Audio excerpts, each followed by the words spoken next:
Judging the Surface Go 2 really comes down to your expectations.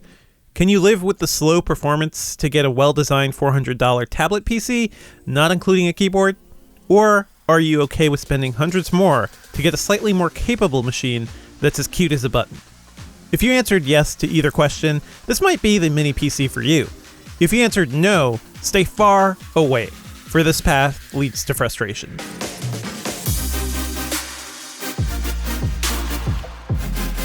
Now, I like the original Surface Go. It was well built and more usable as a tablet than any other Surface before, but there were definitely issues. It was just too slow to rely on as my main PC. And even though the $400 entry price seemed compelling, it started creeping up quickly once you added a $100 type cover and bumped up your RAM and storage.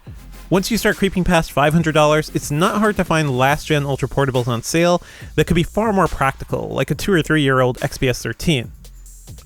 For the Surface Go 2, Microsoft increased the performance a bit with a Core M3 CPU option, dropped in a slightly larger 10.5-inch screen without making the device larger, and added a dose of connectivity with optional LTE. But fundamentally, it's not that much different than its predecessor. In fact, Microsoft didn't change anything about its design. It's still relatively slim and uses the same sturdy magnesium alloy finish we're used to on the Surface line. The iconic kickstand is there too, and it can once again open up to 165 degrees, which is a great angle for drawing and handwriting with the $115 Surface Pen. Since its dimensions haven't budged, the Surface Go 2 also relies on the same type cover from 2 years ago, and there's also the $130 Alcantara clad cover. I can't imagine Microsoft would completely redesign the Surface Go after its debut, but it still would have been nice to see more of a push forward. The larger screen is certainly nice to have, but the overall experience on the $400 base model hasn't budged at all over the past 2 years. It's still equipped with a lowly Pentium Gold CPU, though it's at least based on a newer chip architecture than before. It still has a meager 4GB of RAM, and there's only 64GB of Sluggish Emmc storage, which is not that much different than what you find on a flash drive. In comparison, Apple's $329 iPad is equipped with a Fusion A10 processor, a remnant from the iPhone 7 that's still pretty zippy today, and 32GB of storage. I get it, trying to spec out a $400 tablet is tough, but Microsoft could have made the base Surface Go 2 a bit more compelling by bundling together an accessory or two. Maybe throw in a type cover, because nobody's going to buy this thing, or any Surface for that matter, without a keyboard. And if you've read any of my previous Surface reviews, you'll know this is a hill I'm prepared to die on.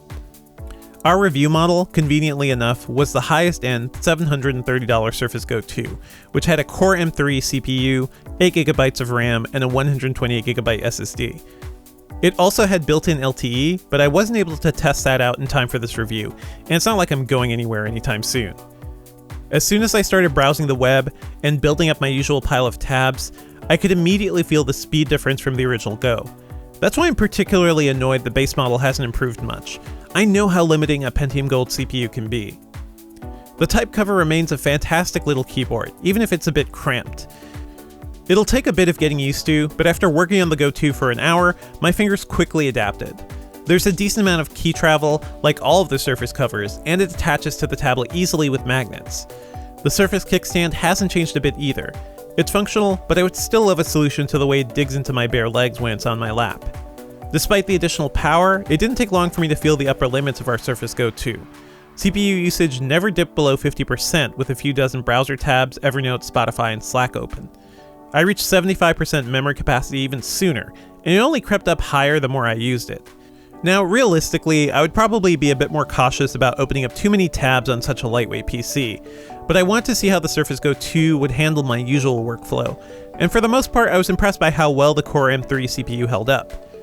But I can't imagine doing the same with the entry-level model, and since its specs are pretty much the same as the original Surface Go, I've got a decent sense of what you'd experience with the base Go 2. Basically, be prepared to max out its CPU with basic web browsing and a few apps. And you can forget about using it to manage any sort of media. Its 64GB of eMMC storage is incredibly slow and limited. Honestly, it's beyond basic. As a tablet, the Surface Go 2 felt just as nimble as before. It's easy to hold and great for web browsing and the occasional comic. But I'm astounded that Windows 10 is still pretty much a wasteland when it comes to high-quality tablet apps. It's 2020. Microsoft has had 2 years since the last Go, and many years watching the iPad grow into a formidable threat to PCs. So where are the tablet apps? While you could certainly use the Go 2 as a slate, you'll definitely spend more of your time with it in PC mode. Yet another reason why it should come with the damn keyboard. No matter how you're using the Surface Go 2, you can expect it to last a decent amount of time. It ran for 9 hours and 55 minutes during our battery benchmark, which involves looping in HD video. But while that's a respectable figure and it's comparable to the entry-level iPad, it's only 5 minutes longer than the last model. I definitely expected more of an improvement, especially since Microsoft is touting longer battery life as a key selling point. If you're considering the Surface Go 2, get the $630 model with the Core M3 processor, 8GB of RAM, and a 128GB SSD. That's a decent sweet spot of price and performance, and it'll also be noticeably faster than any Pentium Gold model. If you've got your heart set on LTE, be prepared to shell out $730 for that. Honestly, this is a case where I'd rather just tether with my phone when I'm out with this thing. As for competitors, there really aren't many. Most PC makers gave up on detachable notebooks years ago, which leaves Microsoft practically in a category of its own. The strongest alternatives are Apple's $329 iPad and $499 iPad Air. The cheaper models will still offer better tablet apps than the pricier Surface Go 2, and the iPad Air is a great option if you want more power but don't want to shell out for Apple's Pro tablets. Both iPads can also be equipped with keyboard cases like Logitech's Combo Touch, so you can still be pretty productive. Now, I really wanted to love the Surface Go 2, and with the right configuration, it can be a pretty useful tiny PC. But it's not the wondrous $400 tablet Microsoft claims. It's really a shame that the company didn't do much to improve that entry-level experience over the last few years, other than expanding the screen by half an inch. It's called the Go, after all. Microsoft should be doing more to push forward. Stay tuned to Engadget.com for more of our Surface device reviews and other laptops.